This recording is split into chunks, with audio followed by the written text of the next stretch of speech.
प्रेक्षक हो, नमस्कार. कसे आहात? मी आहे आपला रंगनाथ महाराज गाडेकर. हरि ओम वासुदेवाय नमो नमः.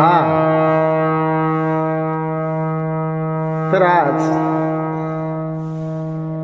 आपण भागवताविषयी थोडीशी माहिती एक 10-15 मिनिटाचा व्हिडिओ बनवणार आहोत. कारण भागवतामध्ये 12 स्कंद आहे, 335 अध्याय आहे आणि सर्व जे पुराण आहे असे एकूण 18 पुराण आहे. त्यापैकी भागवत महापुराण हे पुराण आहे. आणि व्यासांनी ज्या वेळेला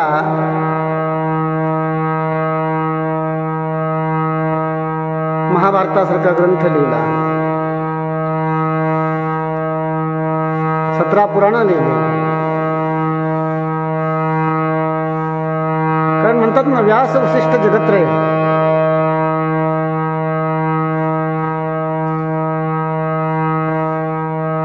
व्यासांनी जे ज्ञान सांगितलं आहे जगामध्ये त्याच्याशिवाय ज्ञानच नाही. म्हणजे सर्व जे ज्ञान आहे हे व्यासाकडून प्राप्त झालेलं आहे, व्यासांनी दिलेली देणगी आहे. तर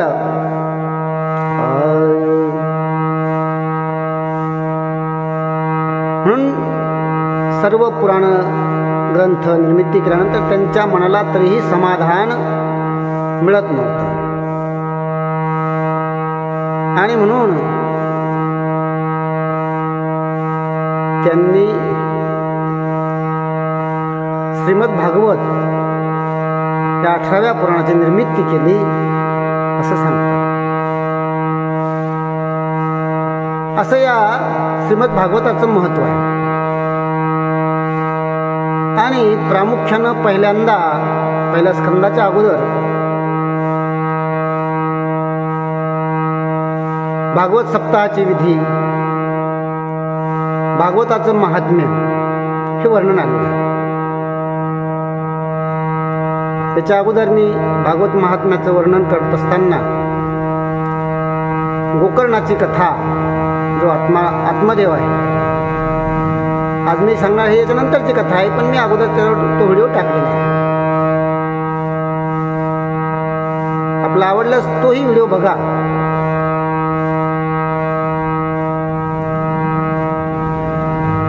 मी आपलं असं म्हणणार नाही की सबस्क्रायबर व्हा, लाईक करा, शेअर करा, आवडलं तर करा, असं काही बंधन नाही, पण बघा. आणि हे भागवत महात्म्य वर्णन करत असताना ज्या वेळेला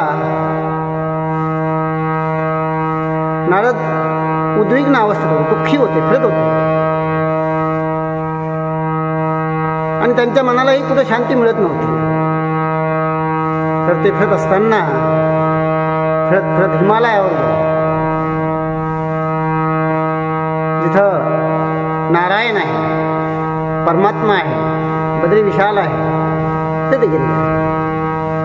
आणि त्यांना समोर बालक दिसले, अगदी कुमार, छोटे छोटे 5-5, 6-6 वर्षाचे, आणि सुंदर गोजिर असं स्वरूप त्यांना त्याचं दिसलं. त्यांचं मन मोहित झालं. ते त्यांच्याकडे गेले, नमस्कार केला. आणि ते म्हणजे ते होते सनत कुमार. त्यांनी विचारलं, नारदजी, आपण नाराज का? आपल्या नाराजीचं कारण काय, दुःखाचं कारण काय, आम्हाला सांगा. आणि त्यांचं स्वरूप पाहून त्यांनी ओळखलं, अरे हे तर सनत कुमार आहे. ते म्हणले, बरं झालं आपण मला भेटलात. आणि मग त्यांनी सांगितलं, मी फिरत असताना वृंदावनामध्ये गेलो आणि त्या वृंदावनामध्ये एक तरुण स्त्री होती आणि तिच्या बाजूलाच 2 वृद्ध पुरुष निद्रिस्त अवस्थेत होते. त्यांना काही त्राण नव्हता. त्यामुळं तिनं मला बघितलं आणि ती रडायला लागली. मी तिला विचारलं तर तिनं मला असं सांगितलं की माझं नाव भक्ती आहे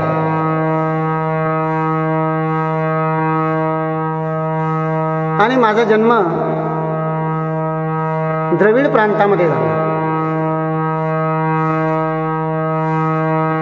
आणि हे जे 2 मुलं आहेत, हे वृद्ध पुरुष आहे, हे माझे मुलं आहे. यांचं एकाचं नाव ज्ञान आणि एकाचं नाव वैराग्य आहे.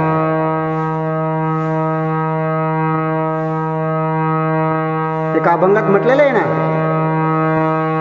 पुढे भक्तीने धरिले हाती, पुढे भक्तीने धरिले हाती, मागे ज्ञान वैराग्य येते, पुढे भक्तीने धरिले हाती.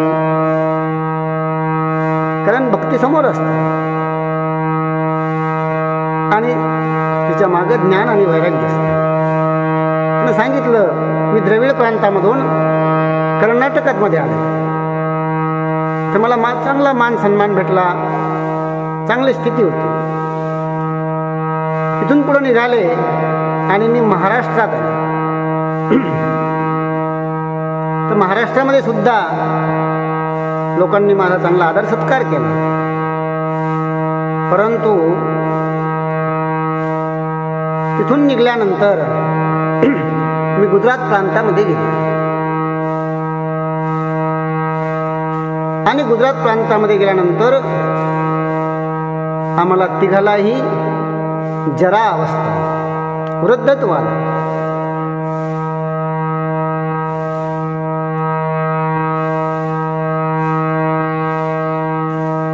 तर असं का, गुजरातमध्ये सुबत्ता भरपूर आहे, परंतु भक्तीकडे बघायला कोणाला वेळ नाही, भक्ती करायला कोणाला वेळ नाही, ज्ञान घ्यायला द्यायला कोणाला वेळ नाही, जे अध्यात्म ज्ञान आहे. बाकीचं व्यावसायिक ज्ञान भरपूर आहे गुजरातमध्ये, कोणाचं वैराग्य नाही आहे, त्याग नाही. आणि मग मी तिथून वृंदावनामध्ये आलो.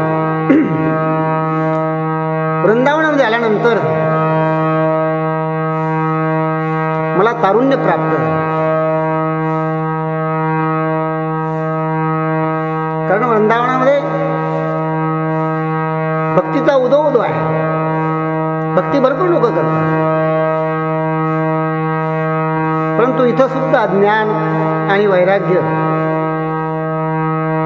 यांना म्हातारपणा, वृद्धावस्था आहे. आणि त्यामुळं माझी आराधना भरपूर लोक होते, भक्ती करत होते लोक. परंतु ज्ञान वैराग्याकडे कोणी बघत नव्हतं. त्यामुळे मला दुःख झालं, कारण मी त्यांची आई आहे, मी तरुण आहे आणि माझे मुलं वृद्ध आहे. हा जगात उलटा न्याय झाला की नाही? कारण आई वृद्ध असते आणि मुलं तरुण असतात. पण माझ्यासाठी उलट झालं आणि म्हणून मी दुःखी झाले.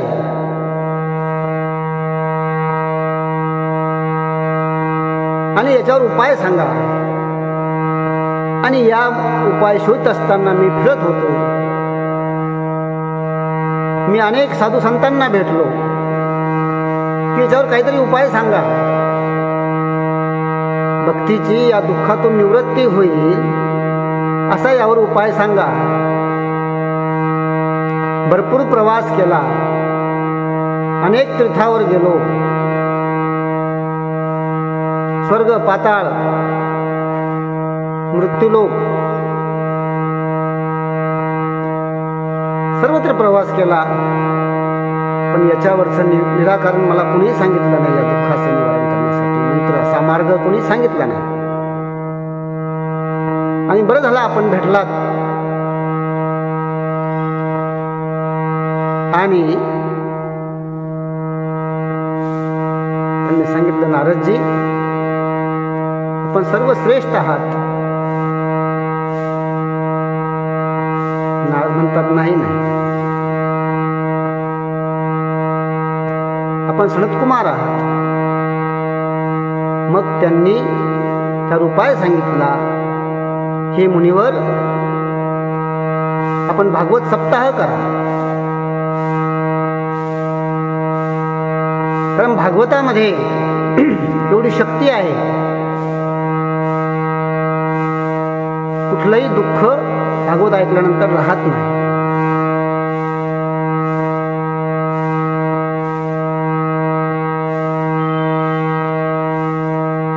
मग नारद मुनींनी वृंदावनामध्ये आले आणि भागवत सप्ताह करण्याचं ठरवलं.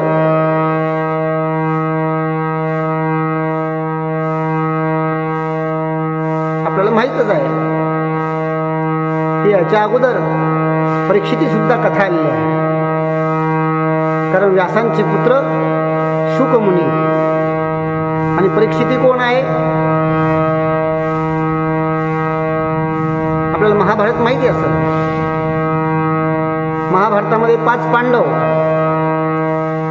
युधिष्ठिर म्हणजे धर्म, भीम, अर्जुन, नकुल, सहदेव, 100 कौरव, भगवंत, जरासंध, शिशुपाळ, वक्रदंत, असं अनेक कथा त्याच्यामध्ये झालेल्या आहेत. त्यापैकी पांडवां म्हणजे अर्जुनाचा जो मुलगा होता तो अभिमन्यू.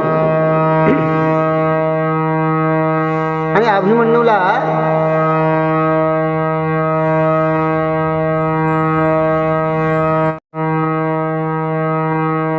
विराट राजाची मुलगी उत्तरा दिली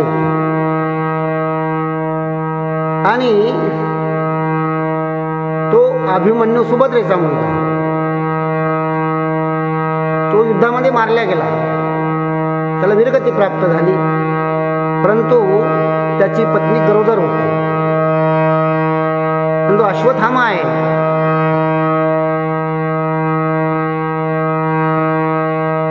अश्वत्थाम्याने ज्यावेळेला ब्रह्मास्त्र सोडलं, त्याला पांडवांचा निर्वंश करायचा होता. कारण पांडवाचे बाकीचे पुत्र मारले होते, द्रौपदीचे 5 पुत्र, बाकी सर्व मारले होते. परंतु त्याला कळलं की उत्तरेच्या पोटात अभिमन्यूचा गर्भ वाढतो, म्हणून त्यानं ब्रह्मास्त्र सोडलं. आणि ब्रह्मास्त्र सोडल्यानंतर भगवंतानं पाहिलं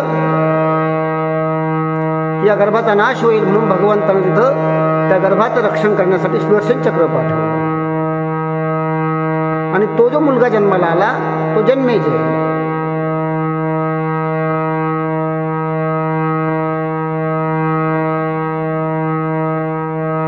परीक्षिती, अभिमन्यूचा मुलगा परीक्षिती, आणि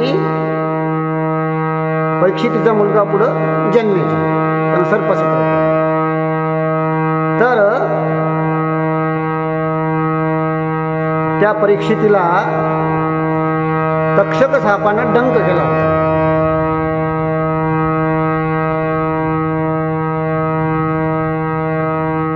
कारण काय, त्यानं शृंगी ऋषीच्या गळ्यात साप टाकला होता. ती खूप मोठी कथा आहे, म्हणजे संदर्भासाठी तुम्हाला माहितीसाठी सांगतोय. आणि तो मरणार म्हणून ऋषींनी डोळे उघडून बघितलं, मुलाने शाप दिला होता. तर त्यामुळं मुलाला सांगितलं, राजा परीक्षितीला कोण अनावधान झाला असेल त्याला सावध कर, त्याला सांग तू 7 दिवसात मरणार आहे. त्याला सांगितलं. मग त्याने उपाय विचारला आणि त्याला सांगितलं तू भागवत ऐक. आणि त्यानं मग शुक मुनीला पाचारण केलं आणि 7 दिवस भागवताची कथा ऐकली, श्रीमद भागवताची, आणि त्याच्यामुळे त्याचा उद्धार झाला. असं भागवताचं महत्त्व आहे.